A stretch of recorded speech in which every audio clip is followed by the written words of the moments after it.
Mali, le général Assimi Goïta salue la Russie après les attaques et affirme que la situation sécuritaire est sous contrôle. Dans une allocution à la nation, il est revenu sur les attaques récentes qu'il qualifie d'extrêmement graves. Il explique que les forces armées maliennes ont réussi à stopper l'avancée des assaillants et à éviter une déstabilisation du pays. Il assure que le dispositif sécuritaire a été renforcé et que les opérations se poursuivent pour neutraliser les groupes armés. Assimi Goïta insiste aussi sur un message politique fort.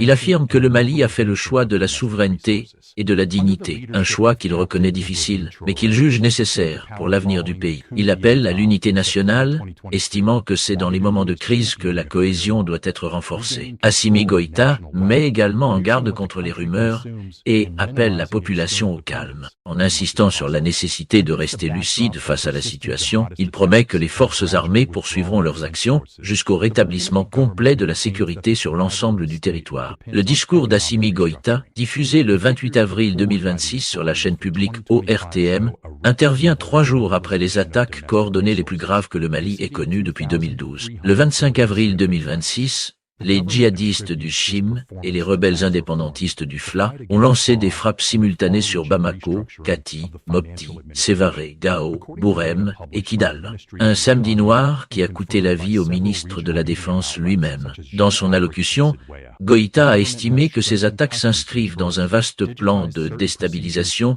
mené par des groupes armés terroristes avec l'appui de sponsors internes et externes, leur fournissant renseignements et moyens logistiques. Un message clair. Derrière les fusils, il y a des commanditaires et Bamako les a identifiés. Selon le chef de l'État, le plan funeste des assaillants s'est brisé contre le professionnalisme des forces armées maliennes. Grâce à une chaîne de commandement restée cohérente, les troupes ont infligé un violent coup d'arrêt aux assaillants, neutralisant une part importante de leurs effectifs. Sur le plan diplomatique, le message est également sans ambiguïté. Goïta a salué la qualité de la coopération entre Bamako et la Russie, tout en mettant en avant la dynamique sécuritaire de l'Alliance des États du Sahel, qu'il considère comme un levier stratégique dans la lutte contre le terrorisme. Grâce à une force unifiée, en pleine action, l'AS tient. La solidarité sahélienne n'est pas un slogan, c'est une doctrine de survie collective. Les autorités ont également prolongé de 72 heures le couvre-feu instauré dans le district de Bamako de 21 h à 6 h du matin, les forces de sécurité étant chargées de son application.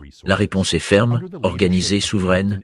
Le Mali est debout. Et comme l'a dit Goïta lui-même, notre peuple, debout et résilient comme jamais, triomphera de cette épreuve.